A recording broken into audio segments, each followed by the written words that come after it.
எத்தனையோ படம் நடிச்சிருக்கலாம், ரிலீஸ் ஆகிருக்கலாம். எல்லாம் ஒரு சில விஷயங்களில் நான் எப்போவுமே பெருமையாக பேசிக்கிறதோ சொல்கிறதோ ஒரு சில விஷயங்கள் அவங்கக்கிட்ட பகிர்ந்துக்க ஆசைப்படுறேன். சத்தியமாக இந்த லிஸ்ட்டு இது எதுவுமே என்கிட்ட இல்லை, நான் வச்சுக்கினது இல்லை. இந்த படங்கள் லிஸ்ட்டு இது ஆனஸ்ட் நிக்கில் முருகன் அவர்களுக்கே தெரியும். எனக்கு கேட்கும் போது நான் என்கிட்ட வச்சுக்கிறது இல்லைப்பா, எனக்கு தேவையில்லை. ஏன்னா இந்த ஹரா தான் என்னோடய முதல் படம்னுவேன். ஏன்னா இந்த ஒரு படத்தோட வெற்றி தோல்வி தான் நம்மளை அடுத்த கட்டத்துக்கு கொண்டு போகிறது. அது கடந்து போகும்போது அதை மறந்துட்டு இன்னொரு படத்தில் நம்ம கான்சன்ட்ரேட் பண்ணுறோம், ஃபோக்கஸ் பண்ணுறோம். எத்தனை புது டைரக்டர்களை அறிமுகம் பண்ணுறதுக்கு எனக்கு வாய்ப்பு கிடைச்சதுன்னு அது இறைவன் கொடுத்த பிச்சை. ஏன்னா நான் இப்போ பயணங்கள் முடிவதில்லை படம் ரிலீஸ் ஆகும்போது என்னுடைய முதல் மூடு பணியாகட்டும், நெஞ்சத்தை கிள்ளாதே ஆகட்டும், கிழிஞ்சல்கள் எல்லாமே சில்வர் ஜூப்ளி போனதுனால பயணங்கள் முடிவதில்லை 500 நாள் போது எனக்குன்னு ஒரு மார்க்கெட் வர ஆரம்பிச்சதுல இருந்தேன். முடிஞ்ச அளவுக்கு புது ப்ரொடியூசர்ஸ்கள் புது இயக்குநர்களுக்கும் வாய்ப்பு கொடுத்தா அந்த அவங்க பசியோடு சினிமா பண்ணுவாங்க. அந்த நல்ல பசியோடு அந்த சினிமா இருக்கும்போது நானும் ஜெயிப்பேங்கிற நம்பிக்கையில் தான் நான் தேர்ந்து எடுத்த முத்துக்கள் இவங்க எல்லாம்.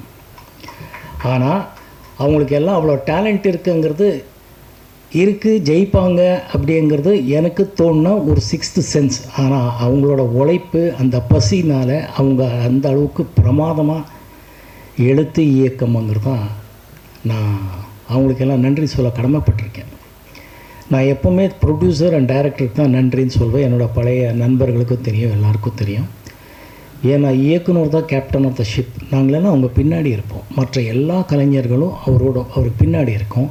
ஸோ அவர் தான் கேப்டன் ஆஃப் த ஷிப். எந்த டைரக்டராக இருந்தாலும் எந்த படமாக இருந்தாலும். ஆனால் அந்த ஷிப் தான் அந்த ப்ரொடியூசர். அவர் இருந்தால் தான், அந்த ஷிப் இருந்தால் தான் டைரக்டரு நம்ம எல்லோரும் இருப்போம். ஸோ இவங்க 2 பேரோட உழைப்பு மட்டும் இல்லை, அந்த ஃபோக்கஸ் பாயிண்ட்டு தான் நான் எப்போவுமே ரசிப்பேன். ஸோ இப்போது பழைய விஷயங்களை விட நம்ம புது விஷயத்தை பகிர்ந்துக்கலாம்னு ஆசைப்படுறேன். பாட்டுகள் பற்றி எல்லோரும் சொல்கிறாங்க, அதுக்கு இளையராஜா சார் தெய்வம். அவர் உண்மையான இசை ஞானிங்கிறதுல 2வது வார்த்தை இந்த தமிழனும் சொல்ல முடியாது, இந்த ரசிகனும் சொல்ல முடியாது, இந்த ரசிகையும் சொல்ல முடியாது. அவர் 1500 படத்தை மேலே பண்ணிட்டார். அவர் என்னை பொறுத்தவரை எல்லா இயக்குநர்களுக்கும், எல்லா தயாரிப்பாளர்களுக்கும், எல்லா நடிகைகளுக்கும் பிரமாதமான பாட்டு கொடுத்துருக்கார். இதில் எந்த வஞ்சனையும் யாருக்குமே அவர் பண்ணதே இல்லை.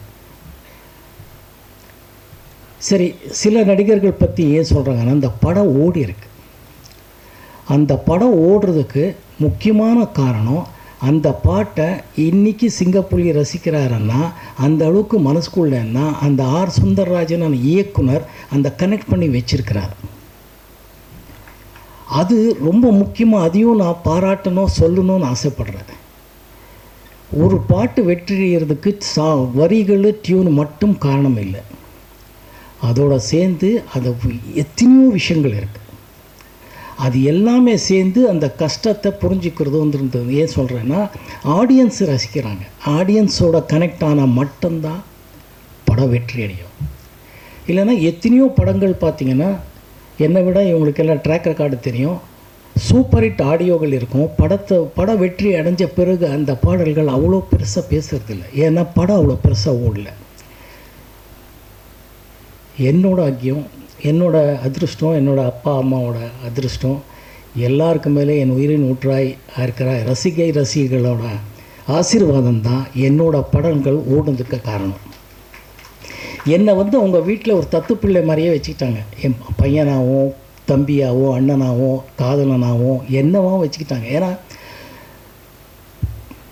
ஒரு எத்தனையோ படங்கள் சொல்லலாம். ஒரு விதியில் நான் வில்லனாக நடித்தாலும் நம்ம மோகன் தானே அப்படின்வாங்க. மௌனராகம் மாதிரி ஒரு நல்ல பொசிஷனாக நடித்தா நம்ம மோகன் தானேன்றாங்க. ரெட்டை வால் குருவியில் 2-3 பொண்டாட்டிகளை சமாளிக்கிறான்னு நம்ம மோகன் தானே இருந்தாங்க. அதுக்கு அந்த இயக்குநர்கள் பட்ட கஷ்டங்கள் தான் எனக்கு தெரியும். Great directors Balu Mahendra sir ஆகட்டும், மணிரத்னம், எல்லோரும் இருக்கிறாங்க.